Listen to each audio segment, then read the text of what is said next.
Welcome back दोस्तों। एक नई वीडियो में आपका बहुत बहुत स्वागत है। मेरा नाम है माधव, आप देख रहे हैं बैक टू बैक कैंडल्स और हम लोग जो है यहाँ पे निफ्टी 50 के एनालिसिस करने वाले हैं with the help of smart money concept. जैसा कि आप सभी जानते हैं कि हम काफी टाइम से निफ्टी 50 के एनालिसिस को करते हुए आ रहे हैं। तो आज वीडियो को शुरू करने से पहले मैं आपको जो है बताने वाला हूँ एक वीडियो के बारे में जो कि बहुत ही ज्यादा इंपॉर्टेंट वीडियो है आप लोगों के लिए, क्योंकि उस वीडियो में जस्ट मैंने आपको एक कंसेप्ट नहीं समझाया है।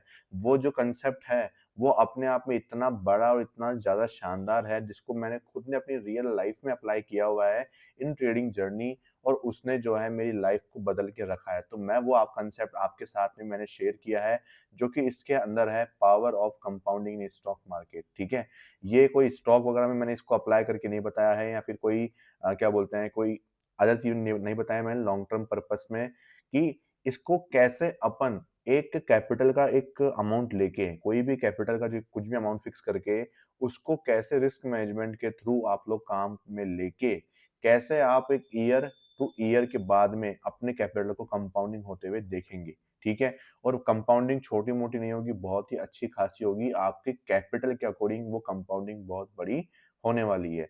इस वीडियो में मैंने आपको एक एज भी बताया कि आप अपनी एक ट्रेडिंग स्ट्रेटेजी आपके पास में मौजूद है, उस स्ट्रेटेजी के अंदर एक रिस्क रिवॉर्ड रेशियो मौजूद है, चाहे से वो 1:2 हो या 1:10 हो, कुछ भी हो सकता है वो चीज़। ठीक है, उसका यूज़ करके आप अपना एक एज कैसे फाइंड कर सकते हैं, और एज फाइंड करके कैसे आप बिना फ्रस्ट्रेशन के, बिना कोई रश करे, आप मंथ के अंदर एक प्रॉपर रिटर्न निकाल के कैसे एंड ऑफ द ईयर अपनी कैपिटल को कंपाउंडिंग होता हुआ देखेंगे, और वो आपको एक स्टेबल ट्रेडिंग जर्नी में हेल्प करेगा in the long term period. ठीक है, इसको आप जो है यूज कर सकते हो forex market, crypto market, stock market, option trading in stock market, आप किसी भी जगह इसको यूज कर सकते हो। इक्विटी डेरिवेटिव सब जगह काम करेगा ये चीज, क्योंकि ये बहुत ही अच्छी चीज है। तो आपको इसमें बहुत हेल्प मिलेगी। ठीक है, तो आप जरूर इसको ट्राई करिए, और साथ ही साथ में आप लोग जो है रिस्क मैनेजमेंट को भी जरूर ध्यान में रखें, क्योंकि वो भी बहुत इंपॉर्टेंट चीज है। तो ये दोनों वीडियोस जो है मैं आपको रिकमेंड करूंगा कि आप जरूर मेरे चैनल पे जाएं, थोड़ा टाइम निकाल के जाएं, और इन दोनों को आराम से तसल्ली से बैठ के आप लोग देखिए। चाहे शनिवार रविवार को आपका ऑफ रहता है तो आप उस दिन देखिए, तो आप किसी भी टाइम पे इनको देखेंगे फ्री टाइम में, तो आपको तसल्ली से देखने में समझ में आएगा कि यार वास्तव में ये वीडियो कितनी इंपॉर्टेंट है। ठीक है, तो मैं इनको जरूर रिकमेंडेशन में आपके लिए यहाँ पे डाल रहा हूँ। तो शुरू करते हैं आज की वीडियो को। देखो आज की वीडियो में क्या हुआ था, मेजरली आज हमारा एनईएस सेटअप जो है उसके अंदर हमें यहाँ पे ट्रेड मिला था। ठीक है, और उस सेटअप में जो है मार्केट ने हमारा यहाँ पे पहले एसएल हंट किया, देन उसके बाद हमारा पूरा टारगेट डन करके दिया। तो आज सिर्फ हमारा ए ट्रेड बना था, जिसके अंदर हमारा जो एसएल है वो यहाँ पे हंट हो चुका है। ठीक है, अब मैं आपको बताने वाला हूँ कि नेक्स्ट जो चीज है कि आगे क्या हो सकता है मार्केट में, उसके ऊपर अपन लोग जो है डिस्कस करने वाले हैं मेजरली। ठीक है, तो वन डे टाइम फ्रेम पे शुरू करेंगे। जैसा कि आप सभी को पता है कि जब यहाँ पे मार्केट चल रहा था 18 दिसंबर को, तो हमने बात कही थी कि यहाँ से कंटिन्यूअस में दो कैंडल्स बन सकती है, क्योंकि अपसाइड में कोई एफवीजी मार्केट ने छोड़ी नहीं थी, तो सेलिंग का तो चांस था नहीं। तो मैंने कहा था कि भाई अब अपसाइड में सेलिंग की एंट्री नहीं है, तो मतलब आप बाय साइड में मार्केट मूव कर सकता है। ऑलरेडी मार्केट यहाँ से जो मूव देने वाला था वो मार्केट यहाँ से दे रहा है, 1 2 3 4 5 दिन बाद में ये इतना बड़ा मूव दे रहा है। ये सारी 5 दिन की लिक्विडिटी मार्केट ने ग्रैब कर ली, और बड़े बड़े गैप अप के साथ में, और पूरा जो अमाउंट है, मतलब पूरी जो कैंडल है वो बिल्कुल होल्ड करती हुई, ओपनिंग के बाद में कैंडल ने होल्ड भी किया अच्छा खासा। तो वो भी अपने आप में एक जो है बहुत ही इंपॉर्टेंट चीज बन जाती है। ठीक है, उसके बाद आज एक्सपायरी का दिन था, और मैंने कहा था कि यहाँ पे आपको एक जो है सेलिंग अपॉर्चुनिटी देखने को मिल सकती है, और वो सेलिंग अच्छी खासी आपको देखने को मिल सकती है। ठीक है, तो देखो ज्यादा बड़ी सेलिंग तो आई नहीं, क्योंकि मैंने आज सुबह आपको अपडेट दिए थे टेलीग्राम ग्रुप पे, कल वीडियो अपलोड नहीं हुई थी, मैं बाहर गया हुआ था इस चक्कर में, और फिर मैंने टेलीग्राम पे सुबह सुबह अपडेट दिया आपको कि आपको क्या चीज करनी चाहिए और किस चीज का आपको खास ध्यान रखना चाहिए। ठीक है, कि भाई सेलिंग आएगी तो कहाँ तक आएगी, और अगर यहाँ तक नहीं गिरेगा तो मतलब सेलिंग नहीं आएगी। तो चलते हैं यहाँ पे 15 मिनट के चार्ट के ऊपर, ताकि मैं आपको समझा सकूँ। आप सभी को पता है कि यहाँ पे 15 मिनट का चार्ट था, उसके ऊपर हमारा चेंज ऑफ कैरेक्टर हुआ था, और ये जो हाई था ये हमारा क्या था, यहाँ पे ये वाला हाई हमारा 15 मिनट का इंड्यूसमेंट था, जिसकी मैं आपको चर्चा कर रहा था। तो मार्केट आज खुला, तो खुलते ही मार्केट ने क्या किया, ये 15 मिनट का हमारा इंड्यूसमेंट लिया। क्या लिया, 15 मिनट का इंड्यूसमेंट। अब ये इंड्यूसमेंट ले लिया, तो अगर मार्केट को यहाँ से गिरना होता तो वो करता क्या, अगर मार्केट को यहाँ से गिरना होता तो वो सिंपली एक ही चीज करता है यहाँ पे, कि यहाँ से जो है मार्केट हमें कंफर्मेशन था with the help of MSS, मतलब लोअर टाइम फ्रेम कंफर्मेशन। अब मार्केट को अगर एमएसएस करना था तो उसका वैलिड एमएसएस इधर जाके हो रहा था और मार्केट यहाँ तक गिरा नहीं। तो मैंने आपको सुबह पहले क्लियर कहा था कि अगर मार्केट यहाँ पे एमएसएस कर देता है तो आपको एक अच्छी खासी सेलिंग देखने को मिल सकती है। अदरवाइज अगर ये नहीं करेगा तो मार्केट यहीं कहीं पे होल्ड करेगा और ऊपर जाने की ही कोशिश करता हुआ नजर आएगा और ये कैंडल भी जो है आपको फुल ऊपर की तरफ क्लोजिंग करती हुई नजर आएगी। फिर आपको जो सेलिंग देखने को मिलेगी वो आने वाले दिनों में मिलेगी। क्यों? क्योंकि मार्केट ने इधर एक पुल बैक क्रिएट किया है और वो पुल बैक बन चुका है, जिसमें मार्केट ने एक प्रॉपर सेलिंग और एक प्रॉपर बाइंग दिखाई है और वो प्रॉपर बाइंग जो है उसमें दो एफईजीज बनी है कंटिन्यूअस में। अब ये दो एफईजीज जो होती है उसमें जो मीन थ्रेशोल्ड होता है वो सबसे इंपॉर्टेंट पार्ट होता है, बजाय उनकी एफईजीज के ये जो मीन थ्रेशोल्ड है ये सबसे इंपॉर्टेंट पार्ट बन जाता है।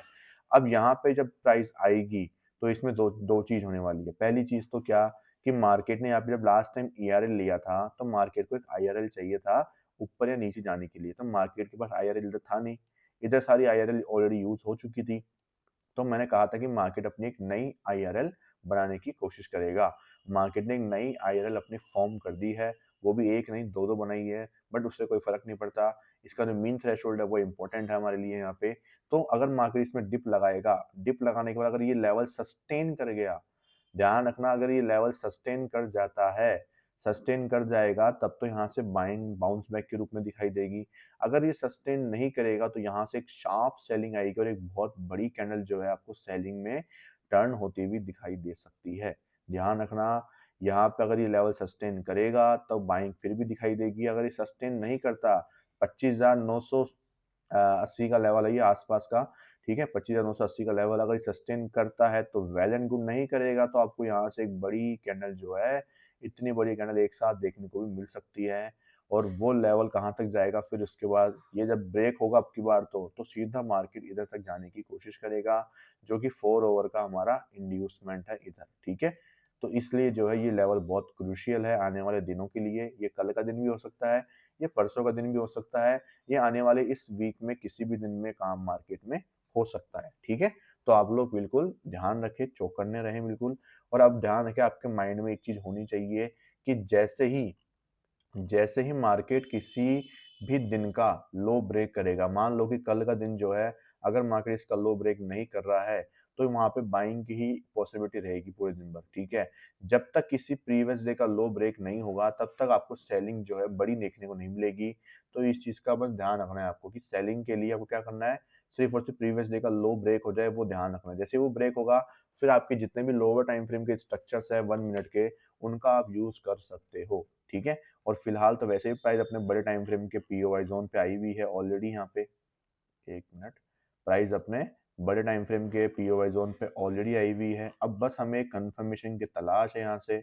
जैसे हमें कंफर्मेशन मिल जाता है उसके बाद में जो है हम लोग सेलिंग की तरफ जा सकते हैं। फिलहाल के लिए जो है मैं इस हाई की लिक्विडिटी को प्रेफर कर रहा हूँ कि एक बार ये ले ले, उसके बाद हम लोग कुछ आगे का प्लान हम लोग करेंगे, ठीक है।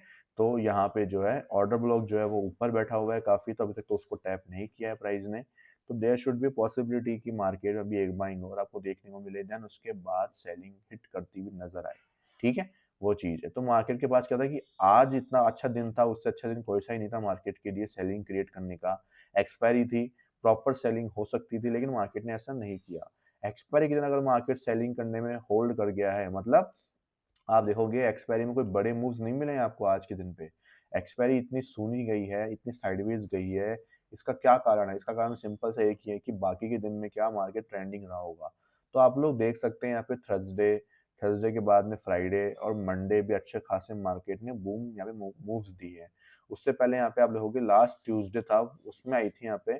फिर वेडनेसडे के उससे लेकर आपने अच्छे खासे मूव देखे, बड़े डिप देखे, बड़े डिप के बाद बड़ी बाइंग देखी है पूरी यहाँ से मार्केट ने ऑलमोस्ट जो है आप देखोगे एक्सपायरी से पहले पहले 450 पॉइंट की एक बाइंग दिखा दी है। तो इसलिए एक्सपायरी भी यहाँ पे सोने होने के चांसेस ज्यादा थे, मतलब साइडवेज होने के चांसेस ज्यादा हो जाते हैं। मैंने आपको पहले बताया हुआ है कि जब भी बाकी दिन ट्रेंडिंग होते हैं तो क्या बोलते हैं एक्सपायरी साइडवेज हो सकती है।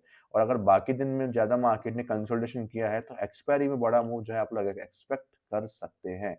जैसे कि आपको मैं दिखाता हूँ जस्ट इससे प्रीवियस वीक, ये ट्यूसडे का था दिन, और ट्यूसडे में यहाँ से लेकर मार्केट ने कितना बड़ा फॉल दिया था वो देखते हैं हम लोग। यहाँ से ट्यूसडे, ये वेडनेसडे आ गया शुरू, कहाँ गया ये वाला, इसमें भी मार्केट ने ज़्यादा कुछ खास तो नहीं दिया, ठीक है। और कोई ट्यूसडे देखते हैं जिसमें मार्केट ने बढ़िया मूव दिया हो। इस ट्यूसडे में भी काफ़ी अच्छे मूव्स थे मार्केट के, ठीक है। अभी तो कोई दिखाई नहीं आसपास के में, तो दिखाएंगे आपको, कोई दिखेगा तो। और फालतू वीडियो लंबी नहीं करनी है मुझे, बिना कोई एक्चुअल टॉपिक के बात करे बिना, ठीक है, वो चीज़ है। तो यहाँ पे बात हो गई सारे बड़े टाइम फ्रेम के जो अपने मैटर था वो चीज़, और छोटे टाइम फ्रेम पे आपको क्या करना है, लोअर टाइम फ्रेम स्ट्रक्चर्स आपको बाय साइड में रखने हैं तब तक जब तक प्रीवियस डे के लोज ब्रेक नहीं होते हैं तब तक, ठीक है। और ब्रेक होते हैं तो फिर उसके बाद में आपको कहाँ तक सेलिंग एक्सपेक्ट करनी है, वो 0.5 का लेवल निकाल देना है और 25,980 का जो लेवल है उसको मार्क करके रख लेना है, ठीक है। ज़रूरी नहीं है कि प्राइस वहाँ तक आए एग्जैक्टली, कई बार बीच में से घूम जाती है, लेकिन मोस्टली 95% केसेस में मार्केट जो है उस लेवल को टैप करने आती है। अब वो सस्टेन करता है नहीं करता, जैसे लास्ट टाइम आपको पता है कि मैंने ये लेवल बताया था आपको, एग्जैक्ट इसी लेवल से उठा था मार्केट, और ये लेवल था वीकली टाइम फ्रेम का, जहाँ पे हमने ये वाली जो लाइन थी इसके अंदर ये एफवीजीज वगैरह थी, इनको फाइंड किया था, और एग्जैक्टली इसी लेवल से ही जो है आप देखोगे ये जो इतनी बड़ी ऑल टाइम हाई की रैली थी, यहाँ से ही मार्केट ने शुरुआत करी थी, ऑलमोस्ट जो है 1000 पॉइंट की रैली थी ये वाली पूरी, और पूरा ऑल टाइम हाई टच किया था अपन ने यहीं से ही, ठीक है। तो इस बार वही चीज है, वन डे टाइम फ्रेम पे मार्केट के पास मौका है कि भाई अगर इस लेवल को टैप करेगी तो एक अच्छा बाउंस बैक देखने को मिलेगा। क्या मिलेगा? अच्छा बाउंस बैक देखने को मिलेगा, ठीक है। अब यहाँ पे देखो क्या चीज़ होती है कि हमें थोड़ी-सी अर्ली एंट्रीज़ करनी पड़ती है, मतलब इस लेवल पे जाके हमें कोई कन्फर्मेशन मिलता है, कोई सेटअप मिलता है लोअर टाइम फ्रेम का, तो उसके थ्रू हमें बाय करके उसको होल्ड में लेके जाना पड़ता है, अगर बड़ा ट्रेड कैप्चर करना है तो। अगर बड़ा नहीं करना है आपको कैप्चर, छोटा-मोटा करना है तो वो आपकी चॉइस होती है उसके अंदर, ठीक है। तो मैंने आपको बता दिया है सारे लेवल्स, और एनईएस सेटअप आज हमारा जो था एसएल डे था उसका, बाकी कोई बात नहीं, एसएल इज़ गुड, कोई कई बार एसएल जाना ज़रूरी होता है। बाकी अगर आप देखोगे सेटअप में जो एंट्री थी बिल्कुल परफेक्ट थी, हमारी एंट्री इस लेवल पे हुई थी। इस लेवल पे होने के बाद भी मार्केट ने हमें जो है बहुत ही अच्छे रेट में बना के दिया था। हमारा टारगेट फुल हाई का था, ठीक है? और हमने इसमें हमने एसएल बुक नहीं किया है, इसमें हमने जो है कोस्ट टू कोस्ट बुकिंग करी है, आप लोग देख सकते हैं ये वाला। ऑलमोस्ट जो मेरा प्रॉफिट गया था इसके अंदर 50 प्लस गया था यहाँ पे, ठीक है। 50 प्लस जाने के बाद आप लोग देखोगे यहाँ से ये था और ये जस्ट स्टॉप लॉस था, ठीक है। मार्केट ने ये वाला जैसे हाई लिया, मैंने ब्रेक इवन कर दिया था, मेरा स्टॉप लॉस मैंने ब्रेक इवन कर दिया था, ठीक है। क्योंकि मेन चीज क्या थी कि 26,200 के ऊपर जो है यहाँ पे बहुत ज्यादा सेलिंग थी, ठीक है, इस चक्कर में। और यहाँ पे जो है ये वाला हाई जो था ये हमारा टारगेट था पूरा वाला, ठीक है। ज्यादा फर्क नहीं था इसके अंदर, ऑलमोस्ट 206 और ये लेवल था 196 का, ज्यादा फर्क था नहीं, प्रॉफिट बुक कर सकता था मैं, ठीक है। बट जो है यहाँ पे जब भी ब्रेक होता तो एक बड़ा मूव एक्सपेक्ट होता और वो आराम से कैप्चर करता, जो कि मुझे उम्मीद थी, और जो यहाँ पे आया भी, आप लोग देख सकते हैं जब ये लेवल ब्रेक हुआ तो यहाँ से ऑलमोस्ट जो है मार्केट ने एक्स्ट्रा कितने पॉइंट दिए, 20-30 पॉइंट एक्स्ट्रा दिए। तो ये जो है 6 का रिस्क रिवॉर्ड रेशियो मेरा कितना हो जाता, 1:11 का, समझ रहे हो, 1:11 का हो जाता ये वाला, अगर बस ये हमारा स्टॉप लॉस नहीं जाता तो, ठीक है। बट कोई बात नहीं, जो भी था मार्केट में सब कुछ हमारे मुताबिक नहीं होता है, ठीक है। कई बार हमें जो है कुछ चीज़ें स्टॉप लॉस के साथ में लेके आनी पड़ती है बाहर। बाकी फिर भी अगर आप देखोगे आपके पास में एक क्लियर हाई दिख रहा है आपको, एक तो क्लियर हाई क्या है, एक लिक्विडिटी टारगेट होता है, ठीक है। और 1:4.6 on expiry day is a very good, ठीक है। आपका जब स्टॉप लॉस इतना छोटा होता है और टारगेट इतने प्यारे होते हैं, ठीक है, तो उनसे फर्क नहीं पड़ता, क्योंकि रिस्क रिवॉर्ड रेशियो मैटर करता है। यहाँ पे 100 पॉइंट भी हो सकते हैं तो इधर 20 पॉइंट भी हो सकते हैं, तो 1:5 हो गया वो, ठीक है। तो पॉइंट्स मैटर नहीं करते हैं यहाँ पे मैटर करता है रिस्क रिवॉर्ड रेशियो कितना आ रहा है, क्योंकि आपने कितना रिस्क दिया है कितने पॉइंट्स के बदले में, वो मैटर करता है यहाँ पे, ठीक है। तो बस इसी इसी का खेल है, पॉइंट्स का खेल नहीं है, रिस्क रिवॉर्ड रेशियो का खेल है, ठीक है।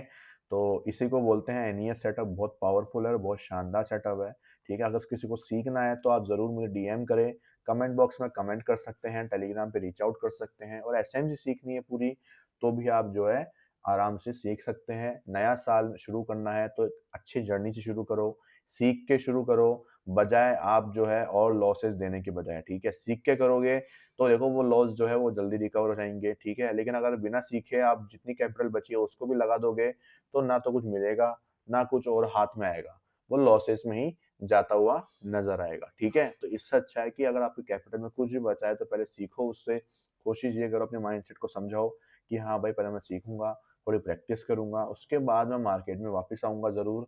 मैं मार्केट को छोड़ के नहीं जा रहा हूँ, मैं मार्केट में सिर्फ़ सीख के वापस आना चाहता हूँ, ठीक है?